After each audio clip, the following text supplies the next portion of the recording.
Sot në Tiranë ka pasur një protestë nga ana e shoferëve dhe fatorinove të autobusave të linjave të ndryshme të kryeqytetit, të cilët kërkojnë uljen e akcizës së naftës dhe rritjen e çmimit të biletave. Duke marrë shkas nga kjo në sot në Vox Report do të pyesim qytetarët se si ju duket kjo gjë. Nëse do kemi një rritje të çmimit të biletave, si ndikon kjo në ekonominë e qytetarëve shqiptar? Le të dëgjojmë disa nga opinionet e tyre. Sot ka patur një protest nga ana e shoferëve të urbanëve dhe fatorinave, të cilët kërkojnë uljen e akcizës së naftës dhe rritjen e çmimit të biletave. Si komentoni juve këtë? Unë komentin e kam kështu që në Republikën e Shqipërisë të gjitha protestat janë të ligjshme, janë të drejta dhe kushdo ka drejt protestoj për ato çfarë mendon ai. Por kjo protest është një problem ekonomik, i cili nga shoqata që menaxhon transportin në sikur duket në qytetin e Tiranës së fjala, ato kanë drejt protestojnë, por kjo protestë ka rreth 5-6 vjet që bëhet pothuajse gati në fillim të çdo viti, o në marrim të vitit ose fillim vitit tjetër. Tani problemet ekonomike që kanë ata, mas janë të drejta. Unë nuk mund të them si qytetar sepse ata nuk kanë drejt. Për vetë faktin se ky çmim po bëhen një 20 vjet që ka ngelur me këtë llogari. Unë për shembull si qytetar dëshiroj që ky çmim të ngelet kështu. Por duke parë problemet ekonomike që ka dhe shoqata, flasim që është për të folur, për arsye se një litër naftë sot është bërë 200 lek. Problemet e tjera që kanë administrative ata duhen parë, po këto duhen parë me kujdes nga ana e Bashkisë Tiranës ose edhe nga qeveria, me qëllim që ata të marrin ndoshta në një gjë plus çmimi real që sa kushton bileta sipas kotës të tregut për harxhimet që bëjnë. Kështu që ato kanë drejt, po edhe ato protestat që ato i bëjnë, këtë protestë nuk e di nga ku e bëjnë, a bëjnë ai qeverisë apo ta bëjnë ai bashkisë, sepse bashkia është ajo e cila menaxhon merret me këtë punë dhe menaxhon tregun në Tiranë. Kështu që ata ta bëjnë ajo bashkia u ka dhënë atë licencën për të punuar dhe si njerëz të tillë ato ashtu të bëjnë, sepse unë me sa di para disa muajsh ato kanë shkrirë gjithë parkun edhe kanë marrë punojës të tjerë. Tani unë nuk e kuptoj pse është bërë kjo punë, pse është shkrirë parku, sepse një të kërkesë kanë bërë, që unë nuk jam as pak në takuar me atë që kushdo që bën kërkesa dhe nëse masë kërkesat janë të drejta sepse janë kërkesa ekonomike, apo shfrytëzohet në kërkesë ose në kosto politike se hik një kryetar bashkie vjen një tjetër dhe puna është për të punësuar të njerëz të cilët premtojnë këta gjithçka për qytetarin. Qofse për këtë arsye është protesta, unë ndikoj që për ata akcizën kanë të drejtë, ndërsa për protestë që të rrisin biletën është absurditet kjo, sepse nuk janë kriju mundësitë ekonomike që të udhëtojnë njerëzit me një rritje të madhe. Edhe unë e gjykoj protesta e drejtë në këtë pjesë, kurse kjo pjesa tjetër për mendimin tim s'është e drejtë. Rritja biletës sidomos. Jo pengon, po e shformon komplet ekonominë, sepse njerëzit janë pa punë shumica, rinia sidomos është pa punë. Prandaj them që kjo ndikon shumë negativisht dhe qeveria duhet mirë pikën në këtë problem. Se qeveri vërtet për sa filluar, po ti përgjigjet asaj që ka thënë për një jetë më të mirë, për punësime të tjerë. Prandaj them unë është shumë negative. Patjetër të gjenë burime dhe forma të tjera, ndërsa biletën në asnjë mënyrë nuk duhet ta ndryshojnë. Të them të drejtën, unë nuk e kam para të dervisën të shoferave. Po ata kanë një arsye që kanë e protestojnë, se pa arsye nuk e protestojnë. Çmimi i lartë shumë është, sidomos karburanti është shumë i lartë, nuk e përballojnë dot njerëzit. Na e keqja pastaj bën e protestojnë. Se si do bën të fitojnë dot, jo s'to fitojnë. Ata e din. Pengesë patjetër do tjetër, se s'ke të ardhura s'kemi, punë s'kemi, ato detyrimisht që pengesë do kemi. Se përballojmë dot. E po tani të shohim këta të qeverisë që na bëjnë. Sigur shumë na janë zotuar, po gjerë tani s'kanë bërë fare. Gjerë tani si poshtë po bëjnë, jo përpjet.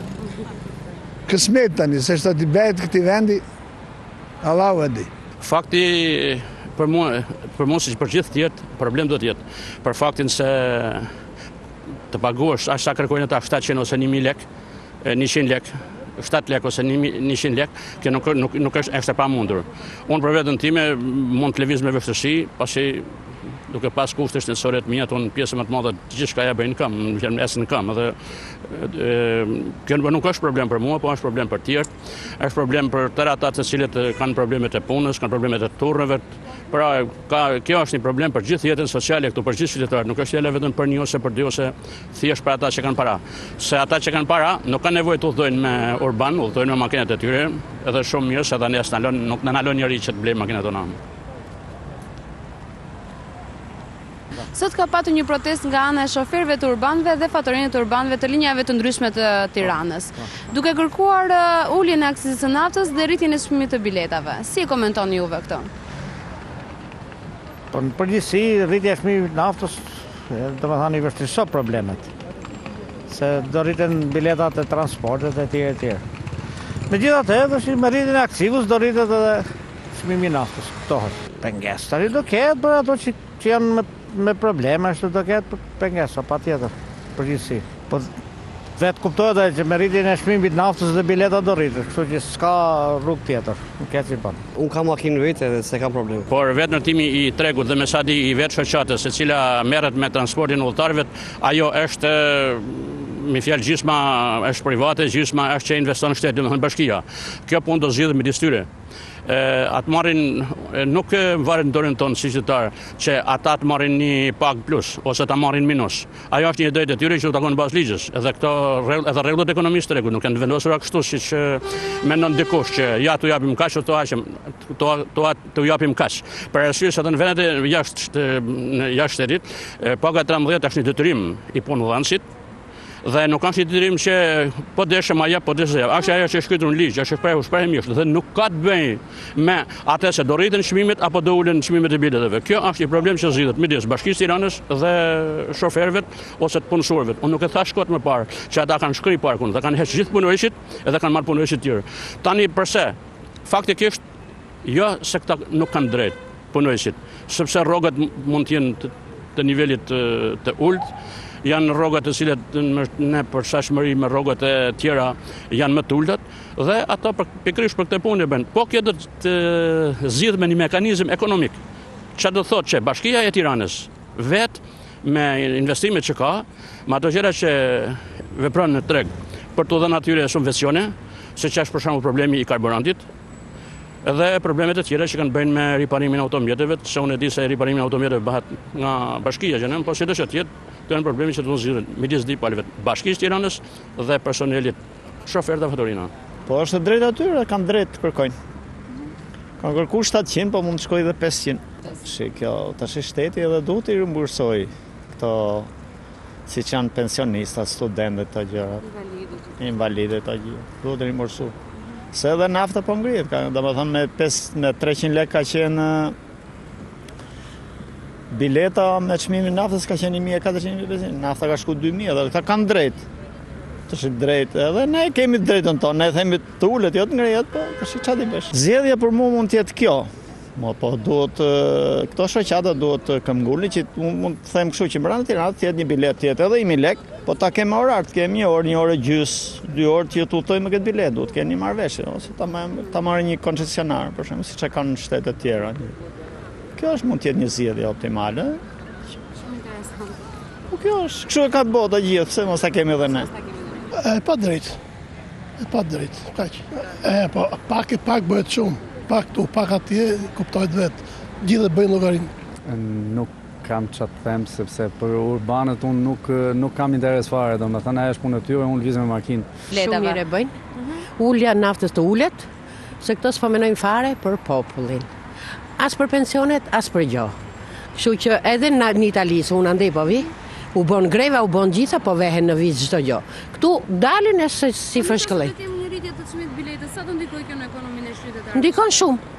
Llogaritë unë typi me autobuza, me 130.000 lekë pensionet breth Tiranën, që mos më del me ongër buksat.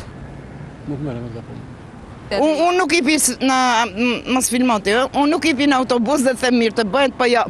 Le të ulet edhe ajo çmimi naftës, aksizës, të ulet edhe bileta. Sot ka patur një protestë nga ana e shoferëve të urbanëve dhe fatorinëve të urbanëve, të cilët kërkojnë uljen e aksizës së naftës dhe rritjen e çmimit të biletave. Si e komentoni juve këtë? Ai duhet parë Në aspektin e rritjes çmimeve ose taksave të çmimeve flas për naftën ose për gjëra të tjera. Në rast se akciza e naftës ose çmimi i naftës do të rritet, natyrisht do të rritet edhe bileta. Kjo varet nga persona që lëvizin me autobus. Ku e kanë punën, u thonë me 1 ose 2 autobusa. Gjykoj dhe në një shumë e madhe nuk do të jetë. Çfarë zgjidhje? Ka zgjidhje tjetër. Çdo gjë shkon në proporcion me rritjen e naftës, çdo gjë shkon me atë.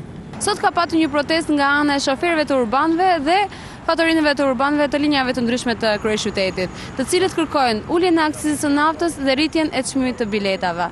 Si komentoni juve këtë? Nuk më duket normale. As pak normale.